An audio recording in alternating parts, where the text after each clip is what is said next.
네, 프레셔 서포트다가 No Patient Effort라는 알람이 많이 발생하는데 이 No Patient Effort라는 알람은 환자가 자발업이 없는 거죠. 그래서 알람 프로파일에서 이 앱리아 타임을 설정할 수 있는데 기본값은 10초고요. 이 10초 동안 환자 자발업이 없으면은 No Patient Effort라는 알람을 띄우면서 백업이 걸리게 됩니다. 지난번에 이 RR이 없고 TTO2분의 TI가 표시가 됐는데 이제 iRatio 표시가 되죠. 그래서 T자도 없고요. 네, 어떤 플로우의 트리거링, 자발업 감지도 안 되고 이런 식으로 해서 백업 벤틸레이션이 설정이 이제 백업 벤틸레이션이 된다는 의미입니다. 이렇게 되는데 문제는 이제 2분 동안 3번의 백업이 걸리면 이런 식으로 팝업 창이 뜹니다. 환자가 계속해서 지속적으로 자발업이 없는데 계속해서 서포트 모드를 쓸 거냐라는 팝업 창이고요. 컨티뉴 하게 되면 계속 쓰는 거고요. 리뷰하면은 뭐 모드나 설정 값을 바꾸는 겁니다. 그래서 만약에 이때 환자 노티를 하겠죠, 당연히 주치 선생님한테. 근데 환자가 자발이 없기 때문에 지난 모드로 돌아가자라고 하면은 이 파라미터 하는데 모드 눌러주시면은 이 프리비어스 모드라는 게 있습니다. 그래서 프리비어스 모드 지난 모드로 돌아가서 똑같은 값을 불러오는 거고요. EMR을 일일이 대조를 다 안 해보고 일일이 설정 안 해도 되기 때문에 조금 편하긴 한데 어쨌든 혹시 모르기 때문에 프리비어스 모드 해준 다음에 그 지난 값이 어떤 거였는지 한 번 더 확인해 주시는 게 좋을 것 같고요. 일단은 이 백업이 걸린 다음에 환자가 숨을 쉬면은 다시 자바로브를 바로 돌아갑니다. 그러다가 또 숨을 안 쉬게 되면 백업이 걸리게 되는 거고요. 그 다음에 RR 하이라는 알람이 있습니다. 호흡수가 빠르다는 건데요. 이제 여러 가지 원인이 있는데 체온 상승, 불안, 통증, 신체 활동 등가 등 다양한 문제가 있을 경우에 RR은 빨라질 수 있고요. 그래서 이것저것 다 해보고 뭐 석션도 해주시고 뭐 환자 체위도 똑바로 잘 편하게 해주시고 뭐 체온도 재는데 문제 없고 이것저것 다 했는데도 괜찮다고 하면은 이제 마지막에 ABG 해가지고 혹시 산소가 부족한 건지 CO2가 많은 건지 그것 때문에 RR이 빨라지는 건지를 확인할 거고요. RR이 계속해서 빠르다. 다른 게 다 정상인데도 RR이 빠르다 그러면은 네, RR 어퍼 리밋을 좀 높일 필요가 있습니다. 어퍼 리밋이 요거 작은 숫자인데 이 어퍼 리밋이 좀 낮게 설정이 되어 있어요. 그래서 알람이 좀 많이 뜨는 경향이 있습니다. 환자 괜찮으면 어느 정도까지 올릴 수 있을지 골을 정해서 높여주시면 네, 일하는데 크게 문제는 없으실 거고요. 그 다음에 네, 혹시 또 RR이 빨라지는 경우에 아까 전에 말씀드렸죠. 오토 트리거링이라는 게 있을 수 있다는 거죠. 환자의 트리거링이 없는데 호흡수 증가, 리키지 때문이죠. 그래서 리퀴드 때문에 도저히 플로우 방식의 트리거를 사용할 수 없다 그러면은 프레셔 방식으로 사용해야 될 거고요. 이제 여기서 이제 숨을 잘 쉬게 되면은 RR이 조금씩 떨어지면서 환자 괜찮아질 텐데 그때 이제 PS 10회, 풀 서포트 레벨을 0으로 바꾸게 되면은 0까지 줄여주게 되면은 10햅입니다. 핍만 컨티뉴어스하게 주기 때문에 10햅이죠. 컨티뉴어스하게 핍을 주는 거니까. 그래서 여기서도 숨을 잘 쉬게 되면은 네, 미닝을 할 거고요. 이 책 튜빙이라는 알람이 있는데요. 먼저는 이렇게 보이다가도 이렇게 보이다가도 다양한 방식이 있습니다. 하지만 어쨌든 이게 다 썰킷이 빠진 겁니다. 왜냐하면은 썰킷이 빠지기 전에는 환자들이 들어갈 때는 올라가고 나올 때는 내려와야 되는데 올라가는 것만 있잖아요. 그리고 보시면은 흡기구에서 나오는 것만 있죠. 흡기구로 들어가는 건 없고요. 프레셔도 다 0입니다. 왜냐하면 흡기구에서 출발을 하는데 흡기구로 들어오지 못하니까 센싱이 안 되는 거예요. 네, 플로우도 아니 볼륨도 예, 들어가기만 하고 나오진 못하고 이런 식으로 되면은 다 썰킷이 빠졌다는 거고요. 썰킷이 빠지면 환자 세츄레이션이 조금 더 빠르게 떨어질 수 있기 때문에 좀 빠르게 네, 처리를 해주셔야 될 것 같아요. 그리고 패션 서킷 디스커넥션 시 다양한 알람이 발생 가능한데 응축수 때문에도 알람이 발생할 수 있고요. 또 휴미디파이어 정상 동작 여부를 확인해야 될 때도 있습니다. 많지는 않지만 응축수를 보면은 이 플로우랑 프레셔가 들어갈 때 이렇게 인스피레이션 시간에는 잘 사실 변화가 없지만 호기 시간에 이렇게 출렁출렁 거리거나 자글자글 떨리는 게 있으면은 그 썰킷에 물이 찼을 가능성이 있습니다. 그래서 그것을 해결을 해주시면 되겠습니다. SIMV는요, 이게 풀텀이 있고요. 일단은 여기서 싱크로나이즈드가 중요합니다. 좀 동조화를 시킨다. 어떻게 동조화를 시키는지는 조금 이따 보고요. SIMV 모드는 가능한 환자의 자발호흡에 맞춰서 설정된 기계호흡을 SIMV 레이트만큼 전달하고 추가로 자발호흡 시 프레셔 서포트를 제공해주는 역할을 합니다. 그래서 SIMV를 설정할 때 두 가지 중에 한 가지를 선택을 하셔야 돼요.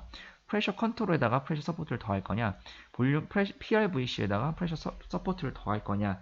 그래서 컨트롤 모드랑 서포트 모드가 공존하고 있는 건데요. 지금은 PRVC랑 프레셔 서포트를 더해보도록 하겠습니다. 헤더 볼륨 10을 설정했고요. SIMV 레이트는 30회, 강제 호흡을 30회를 해준다는 거죠. 여기서 환자가 추가적으로 더 자발호흡이 있으면은 서포트 레벨을 15로 해줘가지고 15만큼의 프레셔 서포트를 준다는 겁니다.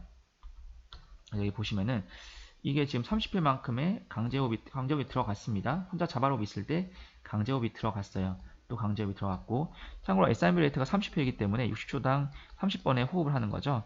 그래서 강제호흡은 2초마다 한 번씩 들어갈 겁니다. 2초마다 한 번씩 들어가고요. 여기 2초가 또 지났죠. 또 2초가 지났고, 또 2초가 지났고, 2초마다 강제호흡이 들어가는데 그 사이사이에 혹시라도 환자의 자발호흡이 추가적으로 더 많이 있다면은 이런 식으로 환자가 자발호흡을 할 때 프레셔 서포트를 넣어줍니다. 프레셔 서포트, 프레셔를 좀 더 서포트 해줘서 환자가 서포트 브레스를 할 수 있다는 거죠. 자, 그래서 여기서 특징적인 것은 컨트롤 모드에서 특징이 뭐죠? 흡기 시간 TI가 정해져 있다. 그래서 강제호흡을 할 때는 TI가 0.5초면 0.5초든 0.35초든 어쨌든 이것은 환자가 변화시킬 수가 없다. 무조건 그 시간 동안은 강제호흡이 들어간다. 즉 환자에게 자율권이 없기 때문에 환자가 조금 더 힘들 수가 있고요. 심크로닉 안 맞은 파이팅도 일어날 수 있고요. 그리고 그 외에 환자가 자발호흡 했을 때는 네, 바뀌었죠. I 레이셔에서 TTOT분의 TI로 어느 정도 조절이 가능한 네, 서포트 브레스를 한다. 그래서 흡기 시간은 어느 정도 환자가 얼마만큼 마시고 싶으냐에 따라 다른데 어쨌든 조금 더 환자 쪽에서 편하게 호흡을 할 수 있다는 거죠. 이렇게 섞여 있다는 거고요. 근데 이제 환자가 이렇게 자발호흡이 많으면 괜찮은데 자발호흡이 없으면 어떻게 되느냐? 기계호흡 구간이 지금 여기 보시면은 이 TI를 설정하고 SIMV 레이트를 설정하면은 이 사이클 타임이라는 게 자동으로 설정이 됩니다. 1.5초로 설정이 되어 있네요. 그 기계호흡 구간이 있는데 그 기계호흡 구간에서 자발호흡 노력이 없으면 이 사이클 T 1.5초죠. 거기서 90%까지 기다리고 기계호흡이 그냥 전달됩니다. 강제호흡이 전달됩니다. 그래서 예를 들어서 1.5초로 지금 설정이 되어 있기 때문에 90%인 1.35초까지 기다린 후에 기계호흡이 전달이 된다. 만약에 1.35초 이전에 자발호흡이 있으면은 강제호흡이 들어갈 거고요. 네, 없으면은 환자가 트리거링 하지 않아도 강제호흡이 들어갑니다. SIM 레이트 및 TI 값에 따라서 사이클 T는 자동으로 조절이 되고요. 여기서 엠니아 시 백업 모드가 없기 때문에 네, 주의하셔야 됩니다. 그래서 일단 SIMV는 여기까지 일단 설명을 드리고 넘어가겠고요. SIMV는 일단 당장은 이 정도 아셔도 충분할 것 같습니다. 오토 모드라는 게 있는데요. 컨트롤 모드에서만 오토 모드를 활성화시킬 수 있고요. 오토 모드를 켜게 되면은 컨트롤 모드에서 프레셔 컨트롤에서는 프레셔 서포트가 추가가 되고요. PRVC에서는 볼륨 서포트가 추가가 됩니다. 그래서 컨트롤 모드와 서포트 모드 사이를 자동으로 변환시켜주는 모드이고요. 호흡 능력이 없는 환자의 컨트롤 모드 적용 중에 자발 호흡이 감지될 경우 즉시입니다. 즉시 서포트 모드를 동작하여 환자가 더 편하게 호흡할 수 있고 위닝 시점도 더 앞당길 수 있다라고 매뉴얼에 나오는데요. 이게 이제 환자가 자발호흡 있을 때 인공호흡기 의존을 줄여줄 수 있기 때문에 훨씬 더 좋다라고 나와 있습니다. 그리고 트리거 타임아웃이라고 있는데 트리거 타임아웃이 기본적으로 3초라고 설정이 되어 있죠. 서포트 모드에서 엠니아 발생 시 자발호흡 횟수 정도에 따라서 컨트롤 모드로 전환하는 시점이 비례적으로 적용되는 것을 의미합니다. 단 그 시점이 트리거 타임아웃을 넘지 않도록 하기 때문에 3초로 설정을 해놓았으면 3초를 넘지 않고 다시 그게 어떻게 되죠? 컨트롤 모드로 전환을 해주는 거죠. 그래서 즉 환자가 호흡을 충분히 하다가 자발이 없으면 최대한 3초간 기다려준 다음에 컨트롤 모드로 진행을 하고요. 만약에 환자가 컨트롤 모드로 진행을 하고 있다가 뭐 한두 번 숨을 쉬고 다시 또 이 엠니아가 걸리고 나면은 3초보다는 조금 더 빠르게 호흡을 하는데 그것을 비례적으로 적용을 해준다는 거죠. 어쨌든 이 시간이 넘지 않은 경우에서 백업을 하는 거기 때문에 요거를 기본값에서 어느 정도 필요하시면 조절을 하셔서 사용을 해주시면 되겠습니다. 웨이브를 보시면 컨트롤 모드를 동작하고 있다가 환자가 자발호흡이 있는 순간에 바로 그 브레스부터 서포트 브레스로 들어갑니다. 서포트 브레스로 들어가면 가장 큰 특징이 저희가 뭐라고 했죠? 아까 전에 강제호흡을 할 때는 TI가 결정이 되어 있는데 그렇지 않은 경우에는 서포트 브레스를 주는 경우에는 이 TI가 강제되지 않고 환자에게 어느 정도 맞춰서 브레스를 준다. 그래서 편하고 쉽게 숨을 쉴 수 있다. 라는 겁니다. 네, 그 다음에 NIV인데요. NIV는 스탠바이 화면에서 바꿀 수 있고요. 이제 모드는 뭐 4가지 정도가 있습니다. NIV PC, PS, 나열, CPAP, NIV 라바인데요. 일단은 가장 특징적인 것은 여기 보시면 알람 오디오 오프를 할 수가 있습니다.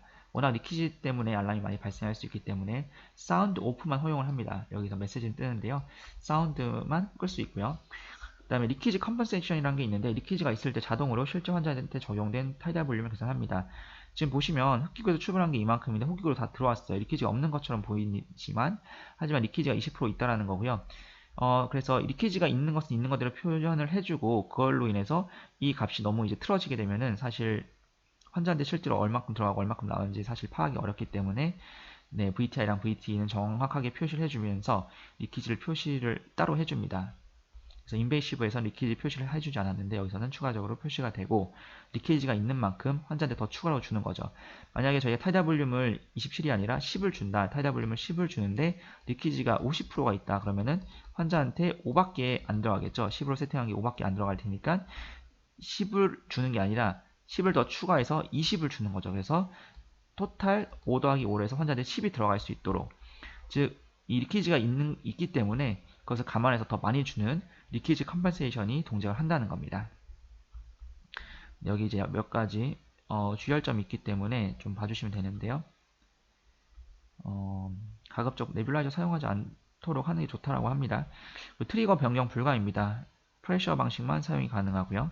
여기 중요한 것은 인튜베이션 된 환자한테 사용하지 말 것이라고 되어 있는데 NIV는 색깔이 주황색으로 되어 있습니다. 주황색은 NIV 사용할 때만 그리고 회색은 인튜베이션 환자에게만 사용을 해주시면 좋겠고요. 여기 눌러주시면 어디셔널 밸류, 넥스트 페이지 하면서 여러가지 페이지를 볼 수가 있는데 총 3가지 페이지를 구성하고 있고요. 이게 이제 가장 기본적인 거죠. 처음에 설명드렸던. 넥스트 페이지 하면은 이게 나와 있는데 여기 VE라는 것과요. 안 나오지만 이제 플라토 프레셔가 표시가 됩니다. 플라토 프레셔나 VE 등 값을 확인할 수 있다는 겁니다. 필요하시면 참고해 주시면 되겠고요. 이 VE는 End Expiratory Flow의 약자로 호기 말에 어떤 플로우 변화가 있냐라는 겁니다. 그래서 0이면 호기가 다 진행되고 나서 다음 흡기가 들어오는 건데 호기가 다 진행되지 않았는데 다음 흡기가 들어온다. 특히 RR이 빠르다거나 기도가 좁다거나 그럴 경우에는 이 V 수치가 높아지면서 환자가 뭔가 CO2가 찬다던가 오토핍이 생긴다라는 것을 유추해 보실 수가 있겠습니다.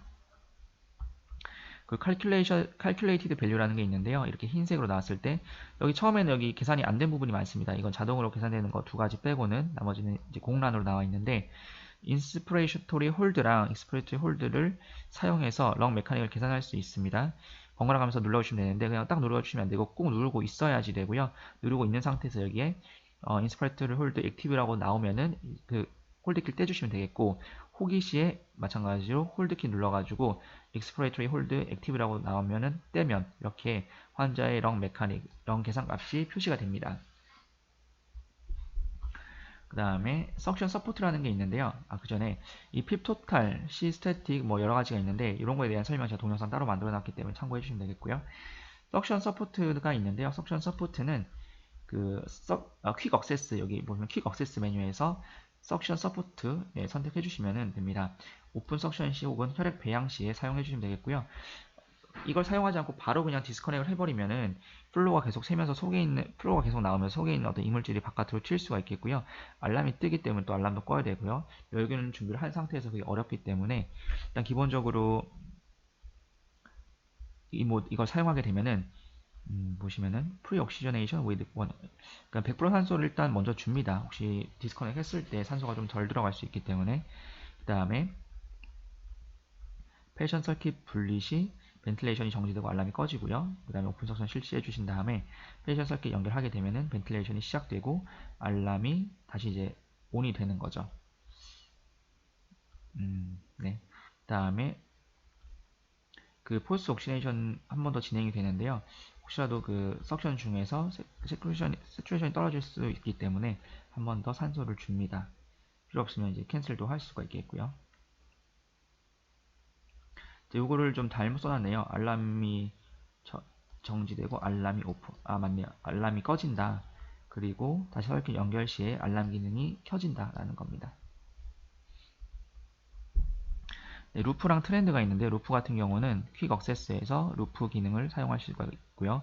루프를 보실 수가 있습니다. 볼륨 프레셔 루프, 플로우 볼륨 루프인데요. 이 RL이라는 게 레퍼런스 기능입니다. 레퍼런스 기능 사용하시면 현재 시간에 루프를 고정하는 기능이 있어가지고 현재 이렇게 쉬고 있다가 그러니까 그 시간에 이렇게 쉬고 있었는데 시간이 지나서 이 기울기가 아래로 떨어지면은 뭔가 이제 같은 프레셔로 적은 볼륨을 주고 있다는 거고요. 오히려 이렇게 기울기가 서게 되면은 더 적은 프레셔로 높은 볼륨을 주게 되니까 이쪽에 가까울수록 컴플라이언스가 좋아지고 있다. 이쪽에 가까울수록 컴플라이언스가 떨어지고 있다라고 봐주시면 되겠습니다. 그 다음에 트렌드인데요. 트렌드 같은 경우에는 메뉴에서 트렌드 봐주시면 되겠고요. 아니면 메뉴에서 트렌드 보실 수도 있겠지만 그 트렌드라는 버튼이 따로 있습니다. 거기서 1시간부터 24시간 동안의 다양한 수치 변화를 확인할 수가 있는데요. 뭐 이런 다양한 변화를 확인할 수 있다. 특히 RR 많이 보겠고요. 프레셔, 타이다 볼륨 여러 가지 항목을 볼 수 있기 때문에 필요하신 경우에 꼭 참고를 해주시면 되겠습니다. 네, 마지막으로 이제 네뷸라이저인데요. 네뷸라이저 보시면은 일단 여러 가지 네뷸라이저가 있는데 가장 최근에는 대표적으로 에어로젠 프로를 많이 사용하고 있기 때문에 에어로젠 프로 위주로 설명을 드리겠습니다. 이게 본체고요. 이게 본체죠. 본체 티피스를 연결해가지고 이쪽에 Y피스 쪽, 인스 쪽에 꽂아주시면 되겠고요. 케이블 연결해 주신 다음에 본체 연결해 주시면 되겠습니다. 네뷸라이저 유닛과 티피스 연결해서 케이블 연결해 주시고 여기가 커버인데 커버를 열고 약물을 투여할 수 있는데 최대 이제 10mm까지 연결을 넣을 수가 있다는 거고요. 시간 설정 후에 네뷸라이저 시작하시면 육안으로 약물이 이렇게 분사가 되는지 구름이 나오는지 확인해 주셔야 됩니다. 동작 중에 유닛이 기울지 않게 유지해 주시면 되겠고요. 너무 많이 기울이면 펑션에 영향을 주기 때문에 가능하면 수평에 가깝게, 수평이 어렵더라도 어쨌든 뒤집어지지 않도록 유지를 해주시면 되겠고요. 케이블 제거 시에 머리 부분을 당겨달라고 하는데 머리 부분, 이게 이제 머리 부분입니다. 여기를 당겨주셔야지 가능한 고장이 나지 않는 상태로 사용하실 수가 있겠고요. 여기를 자꾸 세게 당겨주시면은 가끔 안쪽에서 파손이 되는 경우가 있기 때문에 이쪽을 당겨주시면 되겠습니다. 사용 후에는 소독을 해줘야 되는데 이 필러캡 요걸 뺄 수가 있습니다. 빼서 따로 이제 증류소 세척을 좀 해주시고요. 케이블은 소독 티슈로 닦아주시고 오토클레이브 금지입니다. 그리고 이 부분 정확하게 유닛이랑 이 T피스만 소독하는 방법은 이렇게 디스인펙턴트 소독제를 사용하는 방법이 있고요. 세척 소독기를 사용하는 방법, 오토클레이브를 사용하는 방법이 있는데 대부분은 소독제를 사용합니다. 그 중에서도 알코올을 사용하고 있겠고요. 알코올에다가 보통 10분 정도 담궈서 소독을 한 다음에 그다음에 헹궈서 사용을 많이 하고 있습니다. 정확한 거는 매뉴얼 참고해 주시면 되겠고요. 에어로젠 특징 간단하게 보면요, 이게 리유저블입니다. 그래서 한번 사용하시고 반드시 버리지 말고 소독해서 재사용해야 된다는 거고요. 방식은 바이브레이팅 메쉬 방식으로 마이크로 펌프 방식이라도 하고요. 어쨌든 초당 진동을 아주 많이 만들어서 입자를 날려보내는 건데 입자 크기가 대략 2에서 5마이크로미터 정도로 굉장히 작은 고른 입자로 되기 때문에 환자한테 약 17% 정도가 들어간다고 합니다. 추가되는 플로우가 없고요. 시스템 영향도 없고 소음도 없고 버려진 양도 적고 환자 흡입 위험성도 없고 무게가 가볍고 또 이제 연결 유지할 수가 있습니다. 그래서 계속해서 이걸 뺐다 꽂았다 하면 이제 환자에게 좋지도 않고 이 감염원이 또 발생할 수 있기 때문에 유지한 채로 할 수가 있는데 병원에서 선택적으로 해주시면 되겠고요. 어쨌든 특징적으로 이 정도 살펴봤고 사용이 어려우신 게 있거나 문제가 있다거나 도움이 필요하시면 언제든지 댓글 남겨주시거나 연락을 주시면 되겠습니다. 감사합니다.